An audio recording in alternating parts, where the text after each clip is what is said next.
x1, x2, x2 squared. And then I said 5, so I need 2 new elements, y1, y2.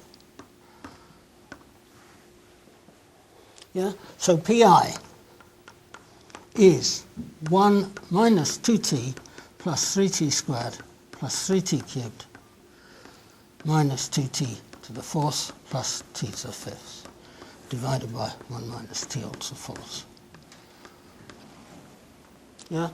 And so, look, when you do this 1 over 1 minus t to the fourth, right, this is the polynomial ring, xk of x1, x2, x3, x4.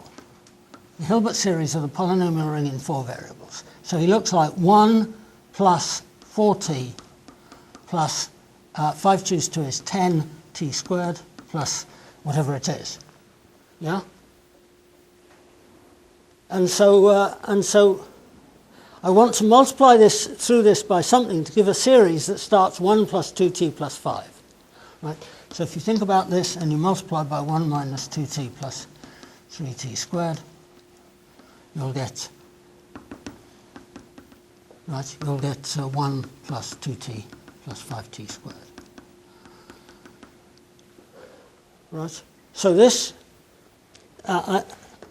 knowing these two coefficients here is the same as knowing these two coefficients. It's just multiplying power series together.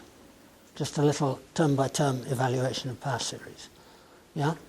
However, I told you this guy is supposed to be symmetric of degree 5. That means I get to 2, and then the guy's got no choice. He's just going to repeat himself downwards with the same coefficients. Yeah?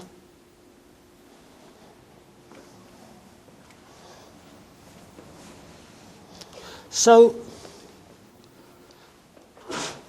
what would happen if instead of looking at that example that really exists, what happens if I just say, well, I want a non-singular threefold with these invariants, right? And so what the thing that happens is that if you take this pi and you multiply by 1 minus t squared, 1 minus t squared squared, so in other words, I put in these generators, x1, x2, y1, y2, then the thing you get, so that gets rid of these terms here. That's very good, right? But this is 1 plus 7t cubed plus 7t to the fourth plus t to the seventh. Yeah? And this is a disaster. Right? It means if I want to make this ring, then I need 2 generators in degree 1, 2 generators in degree 2, and then I need 7 new generators in degree 3 and 7 new generators in degree 4. Right? So it's absolutely completely beyond anything that we can possibly calculate.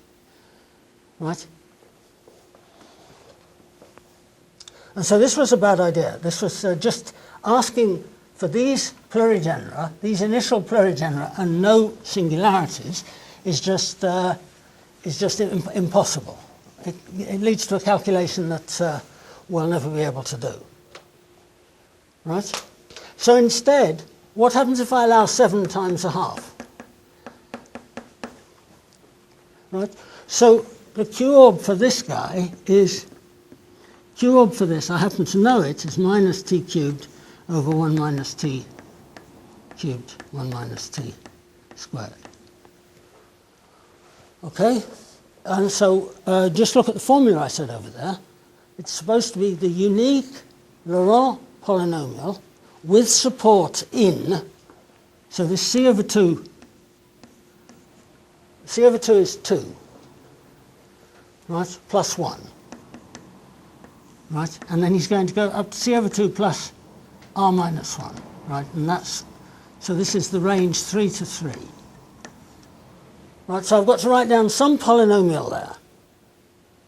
Right? And he's supposed to be the inverse of, well, it's 1 minus t over 1 minus t all cubed. So this is just 1. Modulo, and then 1 plus t. Right? So modulo 1 minus t over 1 minus t squared over 1 minus t. Yeah? And so, what is the polynomial with support in this range, which is congruent to 1, modulo 1 plus t? Well, there's not too many possibilities. It's a times t cubed, and I'm going to work, I'm setting t equals minus 1. Yeah? And so it's got to be this minus. Yeah? So that's really good. If I have 7 of these, and I multiply by, not by 1 minus t cubed, 1 minus t squared, but 1 minus t squared, 1 minus t squared squared, right? Then each of these, this is minus t cubed minus t to the 4th over 1 minus t squared, 1 minus t squared squared. Yeah? So that just neatly cancels these two guys. Yeah? Because if I said I want 7 of these. Right? So that gives directly this example.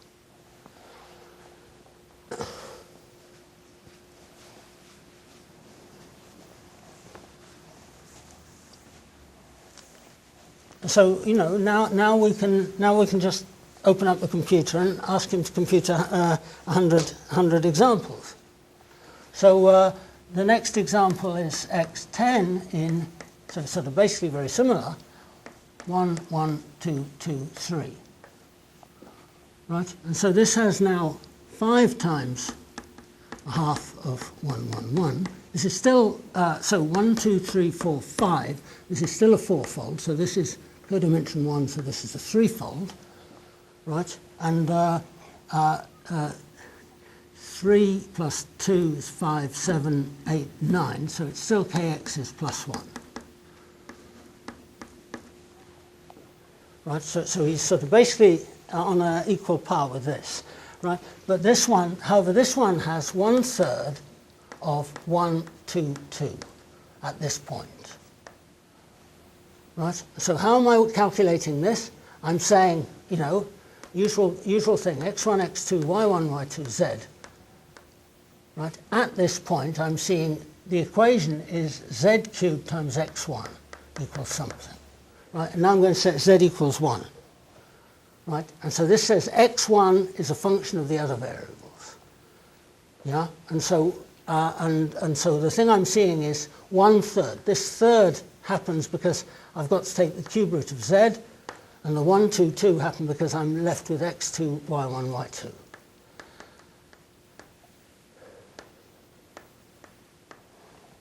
Yeah? And so what's the plurigener of this guy? So it's the same pi as before. And then I'm doing minus 5 times this thing here, which is t cubed.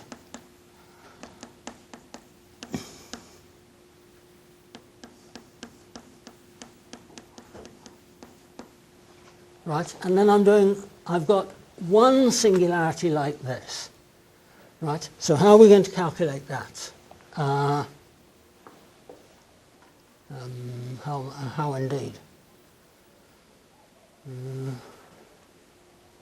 I'm fairly sure that he's also minus t cubed minus t to the 4th over 1 minus t cubed, 1 minus t cubed.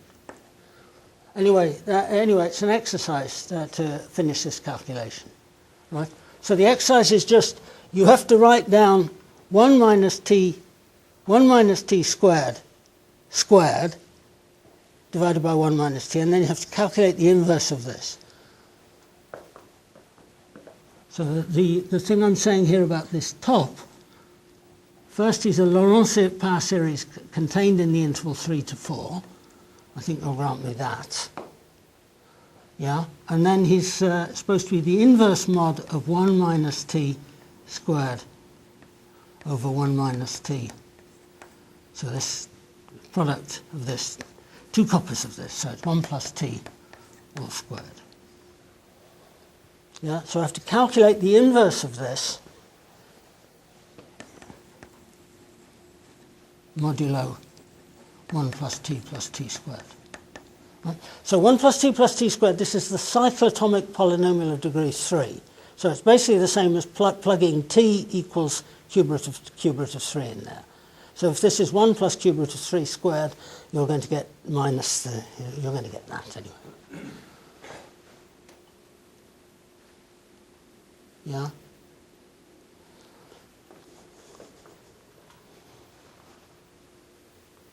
So this POV formula does not depend on the F, only depends on this type of singularity. Right. Yes. So I'm going to talk a little bit about the proof. You know, the proof is basically already in Young Person's Guide, right? But the proof is so how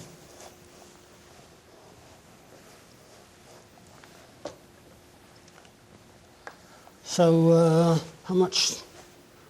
So I want to talk about the proof, but of course I haven't prepared it too well. So.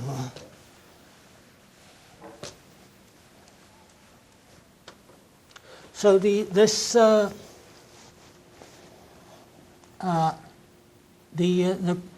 orbifold Riemann-Roch. So suppose I've got X with isolated orbifold points.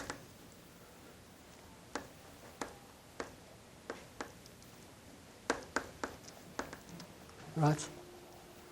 Then I can, on the one hand, I can make a resolution of singularities. So I don't like this.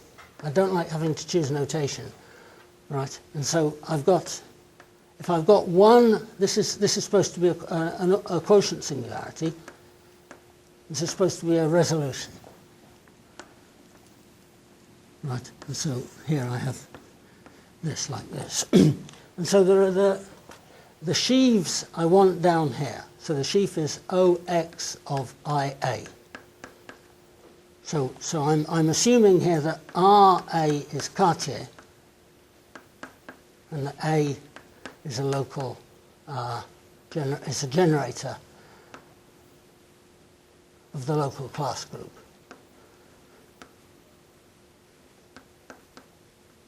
This is part of the quasi-smooth assumption. Right? If you assume that covering before dividing out by the C star cover you had a non-singular thing, then the class group downstairs consists of eigenvalues of the group action, eigenvalues of the GM action. Yeah. And so here I can write down. Let's call this F. I write down F upper star OX IA, and then I divide out by torsion. So in other words, I'm really thinking of this sheaf here as being contained in the function field of Kx twiddles, right? And so then this is some sheaf. This is some sheaf on X twiddles, which is generated by its F global sections.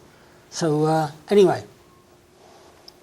The point is, so I can, if necessary, I can resolve this singularity some more. So this is a divisorial sheaf. So this is a Cartier divisor.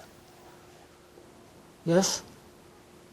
And this construction, I can make this construction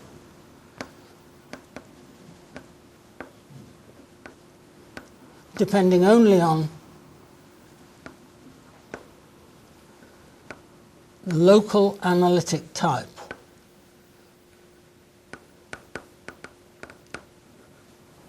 of P and X. Yeah? So P and X is locally of this form, locally 1 over R of B1 to Bn. And this means there are local coordinates there. And so I can take one quotient like this, and I can make his resolution, for example, in the toric category. I can do all of this depending only on the local analytic type of P and X, right? And now I'm going to calculate Riemann-Roch on this X twiddle with these things, and so there'll be some kind of little mess of exceptional divisors taking part in all the multiplications I have to do in Riemann-Roch, However, they only depend on this local analytic type. Yes? And so this is the point of this argument. This is one part of a big argument, and this part says that there exists a formula. I'm certainly not using this to calculate anything. I'm using this to prove that there exists a formula of the form Riemann-Roch polynomial in x and d and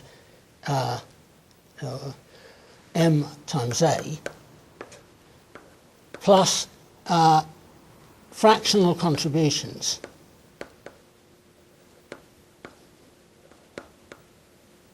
so that's just all the contributions that the exceptional components here make when I calculate Riemann-Roch on x twiddles, right? And the whole point is that these depend only on the local analytic type, right? And so these are some contributions. So I'm certainly not going to use this as a practical method of calculating what these contributions are. So to calculate what these are, so I say that, so here's x. So here's some parallel universe. Here's some y completely separately, computed completely separately. So I can make y, there exists a y having only one type. So there exists a y, which is a global quotient.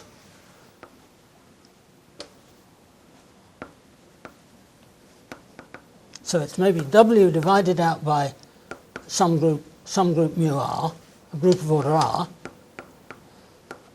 with only one type of, with only this type of singularity.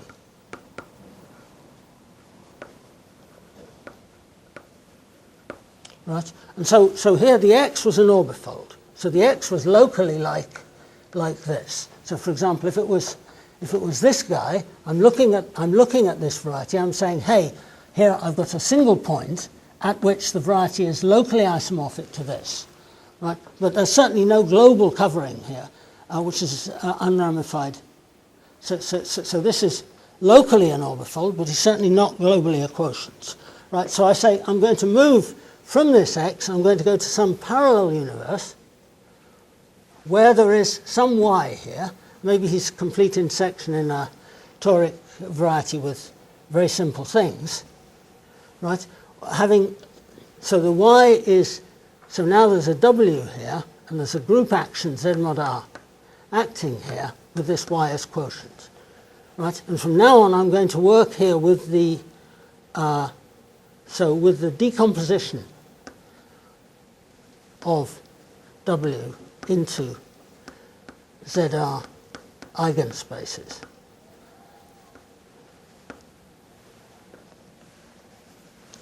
Right?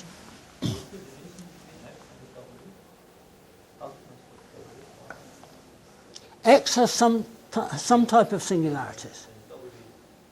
So Y is some other variety constructed in a completely different space that has the same singularities. And that is... And then nothing to do with it. Nothing to do with it. So, I mean, if this is...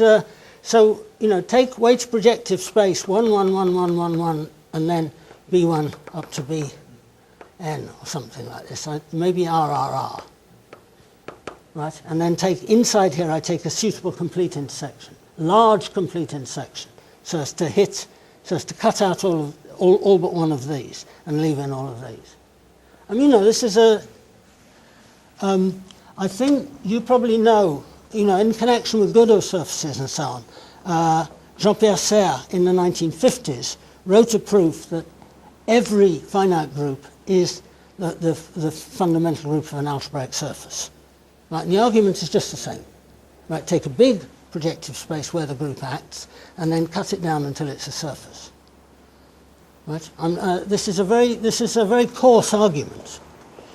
So I want only one type of singularity, right? And now instead of calculating actual sheaves here, I calculate the representation of Z mod R on sheaves here.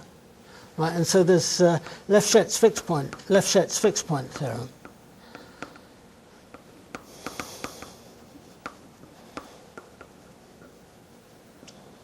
Gives so for every element in this group gives L of G acting on, so it can act on sheaves here, but we only need it to act on OW.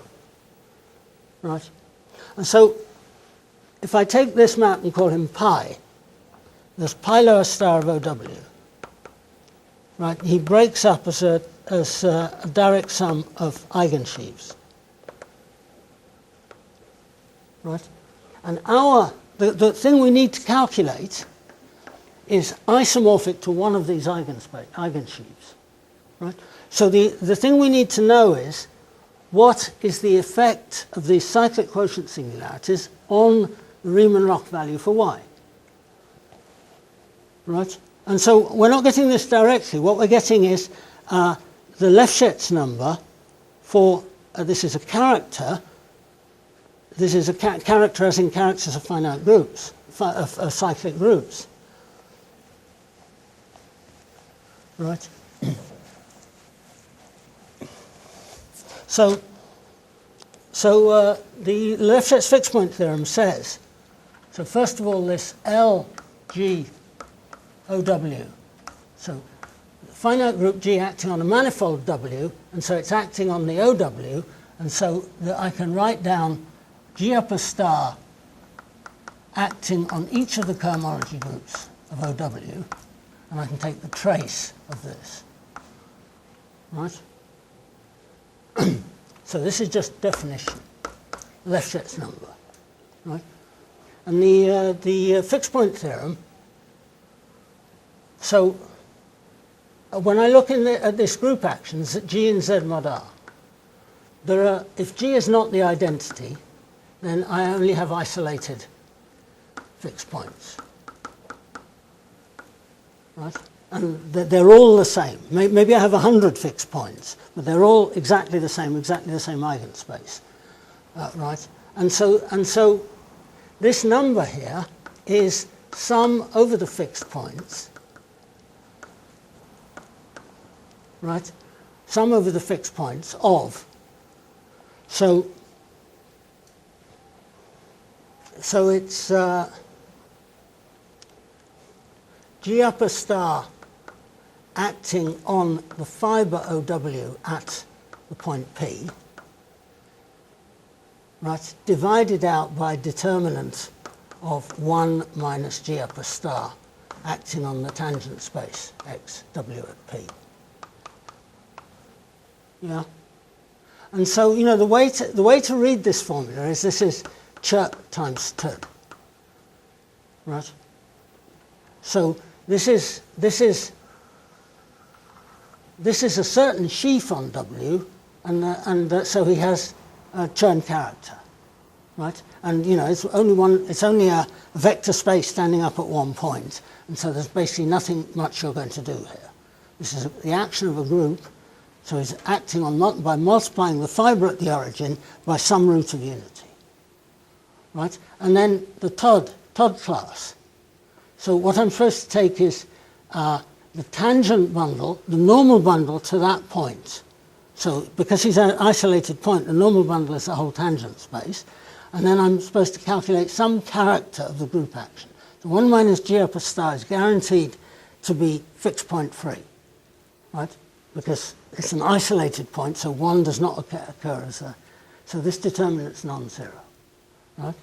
And so, you know, by the time I've chosen a basis, so now choose, you know, x1 up to xn, a basis, a local coordinates at P and W, right? Then this G here is acting by epsilon to the power of some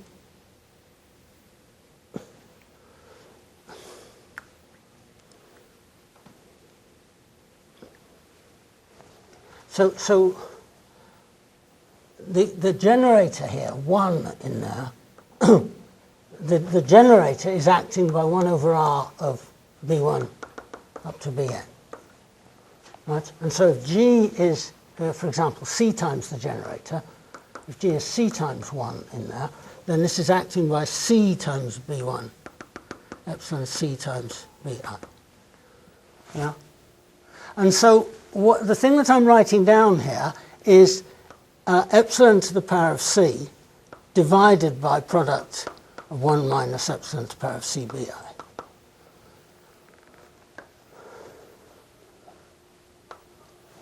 Yeah? And so what have we got? So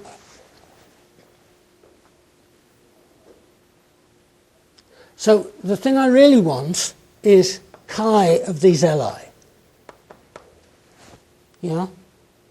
And so there are R of these spaces, so there are R unknowns. Right? I'm trying to fish for these R numbers. Right? And I'm going to write down one equation for each element of the group. Right? So when I see one of these elements of the group, I say that the thing I'm calculating here is this trace, and that's just the sum of these Li's multiplied by epsilon to some power. Yeah? And so what this gives a system of, so the non-fixed elements of the group here, the non-trivial elements of the group, give me R minus 1 equations for this chi of Li. Right? And it's sort of basically chi of Li times epsilon to the power of Ci. Right? Sum of this equals this given number. Yeah? So I'm just calculating this number here. So this cohomology group, I can count, because it's a coherent cohomology group and this is a finite map, I can calculate just as well there or there. Right? And then the group acts on it, and it acts on each of these Li, it just acts by multiplying by epsilon to the power of I. Right? So the Cth element in the group is acting like this. Right?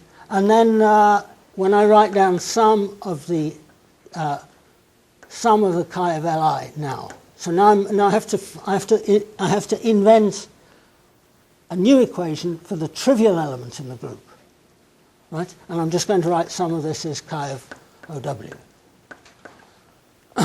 right? So this is a set of R equations for R unknowns. Furthermore, it's the determinant appearing here is a van der Monde determinant. Yeah, and so we know how to invert it. And when you invert it, the coefficients you get there are Dedekind sums. Right? So, Anita, who's much more patient than I am, has written out about 5 pages of calculating with Dedekind sums. So,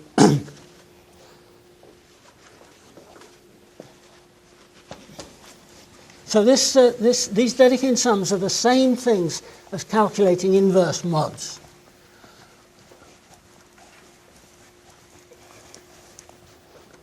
So let me.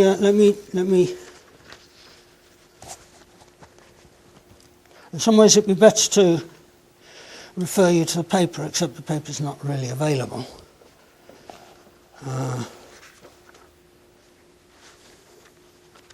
So this is, this is Dedekind writing, or Anita. So I write this B1 up to Bn. So this is, by definition, equal to 1 over R of sum epsilon to the power of I over product 1 minus epsilon to the power of Bi. Right, and so this product here, this is going epsilon in Rth roots of unity, epsilon not equal 1. Right, and so here it's sort of rather important that these BIs are coprime to R. right? So this epsilon is an rth root of unity, and the bi is coprime to r, so this quantity is not 0. Yeah? And so, this is it looks like a trigonometric sum, but actually it's just it's really just ice cream. Right? And so, this is a definition, but there's also a characterization, which is basically the thing I said, which is that sigma I equals 0 up to r minus 1. Sigma I epsilon to the I is 0, or 1 over product 1 minus b, 1 minus epsilon to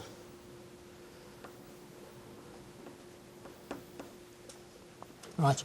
So it's so if I take this epsilon here to be the trivial element, then I get 0. Right? If I take it to be a non-trivial element, then I get this, and this is well defined because exactly the same reason as before. The group action is isolated. Yes. So you can take your choice. This is Anita likes to take this definite given definition. Anyway, you're going to do this in computer algebra. You're going to take your desktop calculator. You're going to define the primitive roots of unity here, and then this is just a completely definite expression, right? And it'll turn out to be minus a quarter or something like that. These are rational numbers, despite all the appearance of. So the point is just here that if you think of this equation, this is for all epsilon, and this is epsilon equals 1, this is epsilon not equal 1. Yes?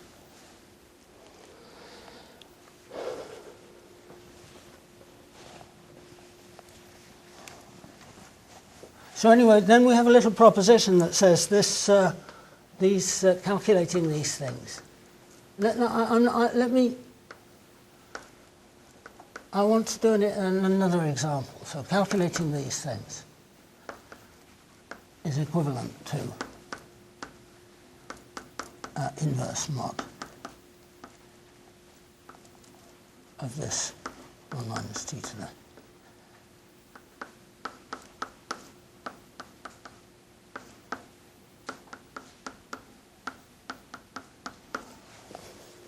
Right, and so we have a formal propositions written out and so on. It's just I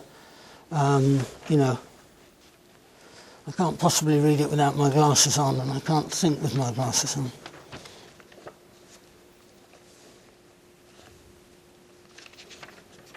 So I've been making some fuss about the fact I want to work in higher dimensions. So for threefolds. My paper, Young Person's Guide, which is nearly 20 years old, gives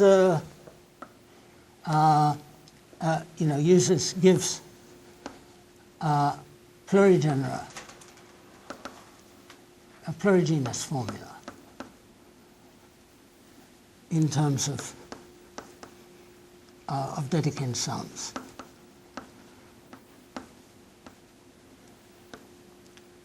Right, and so if you have a graduate student who knows how to use a computer program, then you can the fact this is sort of fairly complicated formula, but the computer knows how to handle it, and so you can say, as I said in these examples, fix a couple of the plurigenera and then fix some basket of quotient singularities. Then you can calculate the plurigenera one by one, and each of them is given by formula involving these Dedekind sums, right? And so now our ice cream gives the gives Hilbert series. Right. So a little thing about canonical threefolds is that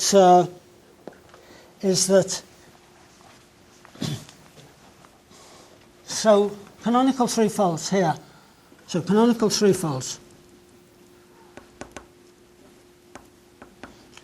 can have these 1 over R, 1A minus A as orbifold points. And the whole of their plurigenus formula is determined by a basket of these singularities. So that doesn't mean, so in other words, if I take an arbitrary canonical threefold and I ask for its plurigenera, then there is a kind of complicated way of stretching him out and pulling him out and deforming him and so on, so that some basket of singularities says who all his plurigenus are. It's not, we don't require that the threefold itself has exactly these singularities. So the formula in Young Person's Guide is much more general than the formula I've been talking about today.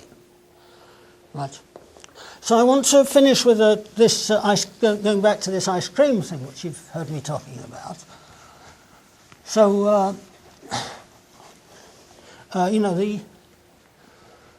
so I want to talk about curve orbifolds. So specifically, I want to talk about an elliptic curve and a point P. And so, I'm going to make a couple of points here, which are very simple, but quite sort of important. So I want to take my polarizing divisor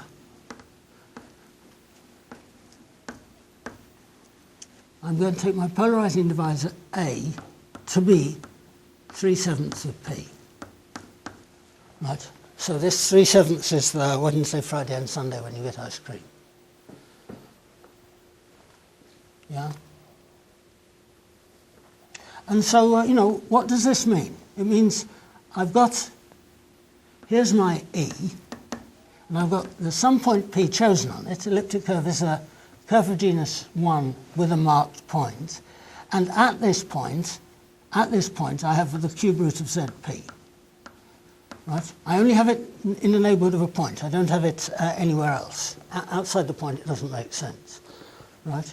And so I want to see this E contained inside some weighted projective space so that the E passes through a point of type a seventh. Right? So anyway, let's not worry about what it means. Let's just calculate with this thing. Right? And so there's the thing I'm going to calculate P orb of 1/7 of 5, 2. Yeah?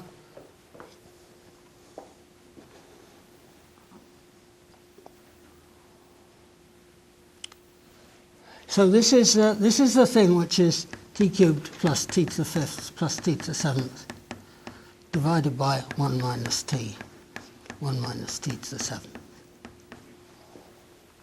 Right? And so just, don't worry what it means. Just think about what symmetry this has. So that the top here is symmetric of degree 10. 3 plus 7 is 10, and 5 plus 5 is 10. And the thing at the bottom is symmetric of degree 8. Right? So the whole thing should correspond to KE is 2. Right? And so that's why I'm writing 2 here. Right? And so, what am I writing? 1 minus t to the 5th divided by 1 minus t. So this is 1 plus t squared plus t cubed plus t to the 4th. Right? I'm trying to calculate the inverse of this, modulo 1 plus t squared plus t to the 6th. And I'm thinking of this as being as many as there are days in the week.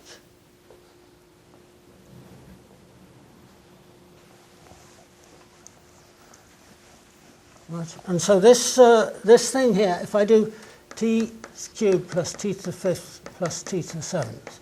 So, you know, this thing here is in the range c over 2 plus 1. So c over 2 is going to be 1 plus 1, c over 2 plus 6. So c is 2 plus 1 plus 1, 4. So this is 4 over 2. So this is in the range 3 up to 8. Yeah? This is a polynomial. This is a Laurent polynomial with support in the range 3 up to 7.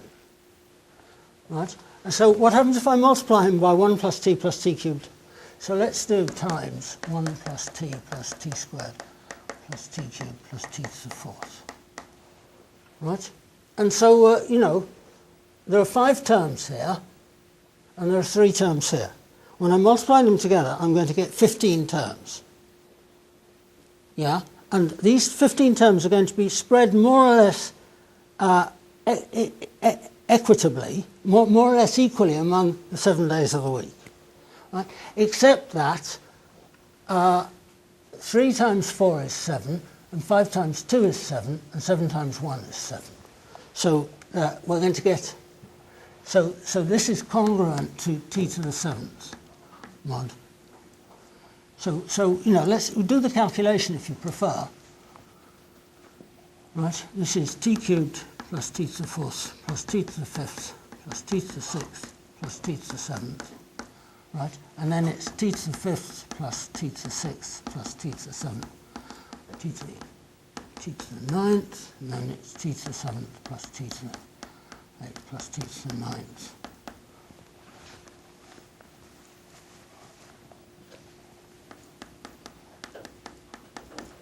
Right, and so I'm going to. Remember, I'm working modulo this. I'm working modulo this modulus, right? And so, you know, I'm getting t cubed here, except I'm also getting t to the 10th there. So I'm getting 2t cubed, right? T to the 4th here, and then there's t to the 11th there. So I'm getting 2 of them. 2t to the 5th, 2t to the 6th, 3t to the 7th, right? This is the exceptional day. 2t to the 8th, 2t to the 9th, right? So the whole thing is congruent to 1 mod 1 minus t to the 7th and 1 minus 2. Yeah, and so this is the inverse mod. Right, and so, you know, the same thing, you know, I mean, this is just, you know, the way I say this, you've probably, most of you heard me say this before. This means we get ice cream on Wednesdays, Fridays, and Sundays. Yeah, and so, you know, what's that got to do with this formula? So this here is a little fractional divisor. I allow you to have poles of order 3/7, right? And so in degree 1, it means I'm not allowed to have any poles at all, and I get. So if I'm calculating, calculate R of E and this divisor A, right? In degree 0, I get 1. In degree 1, I get X, which is really just 1. So so what's happened here is I allow a pole of order 3/7, right? So that's the same as not allowing any pole at all. Yeah, and so I get this this function. This is just the constant 3/7. This 3/7 is a positive divisor, so it's 7ths, but he's not allowed any poles at all. Then in degree 2, I get nothing new. Degree 3, suddenly I am allowed a pole, right? So I get 9/7. I'm allowed a pole of order 1. However, I'm on a curve of genus not 0, and I'm only allowing 1 pole of 1 order, so I get nothing. So here I get x cubed again, right? And then the first time it starts moving is in x to the 5y, right? And so you can check if you can continue this calculation. It's a lot of fun. You get E is a curve of degree 15 contained in weighted projective space 1, 5, 7. Right? So I explained to you how the y happened here. So this is x, this is y. Right? And so, take a general polynomial of degree 15 in these variables. If you write out its Hilbert series, you'll note, if you write out its Newton polygon, you'll notice that the thing you're really writing out is the Newton polygon of a plane cubic okay, anyway. So this guy has, at this point P7, he has a quotient singularity where I have to divide out this y by epsilon to the seventh, by a seventh root of unity. Right? So at this point, my equation is z squared times x equals some product of y's. Right? And so this has 1/7 of 5 at the point pz. Right? And that's his. So why is he canonically polarized?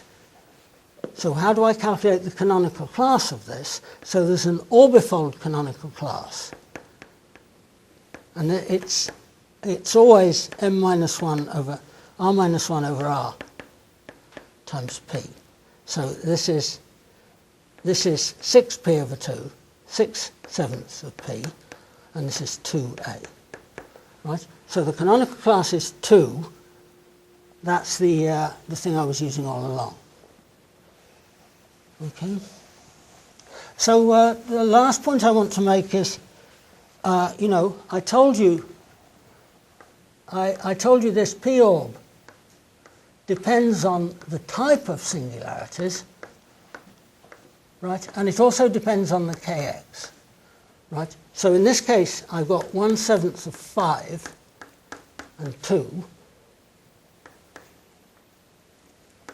And I get my favourite formula, t cubed plus t to the 5th plus t to the 7th, divided by 1 minus t to the 7th. Okay. So if I do p orb of 1/7 of 5 and 9, then this is minus t to the 6th, minus t to the 8th, minus t to the 9th, minus t to the 11th, divided by the same thing. Right? So this is another inverse mod. These two guys here are congruent. These two guys are congruent modulo the days of the week. Right? And so this is the case where, instead of saying we get ice cream on Wednesdays, Fridays, and Sundays, you say we don't get ice cream on Fridays, we don't get it on Mondays, we don't get it on Tuesdays, and we don't get it on Thursdays. Right? And so these two formulas are congruent, but it so happens that this is the right formula for dealing with something which is canonically polarized of degree 9. And you can find this on a genuine curve. If you take curve C 10, 15 in weighted projective space 1, 3, 5, 7. This is a complicated curve. This is a curve of genus 7. C has genus 7, a 1/7 of 5 orbifold points at P, and Kc is so this divisor here, x, divisor of x is 3/5 of P plus Q, and the canonical class is 3/7. Canonical class is 3P plus 9Q. So this is there are hundreds of examples like this. I mean, at the moment they're just sort of random magic things. But anyway, this makes the point that how does this orbifold thing depend on the number I'm writing down here, the canonical class? Well, it depends on it in a completely massive way. Right? You'll notice this guy here has the Gorenstein symmetry property. The top is Gorenstein symmetric of degree 17, 6 plus 11 and 8 plus 9. Right? And the bottom is of degree 8. So 17 minus 8 is 9. So, I mean, this formula is, there are lots and lots of games you can play with these curves, or you could play with Del-Pezzo surfaces having only quotient singularities. So this is a very good topic for constructing and classification of algebraic varieties. Okay, thank you.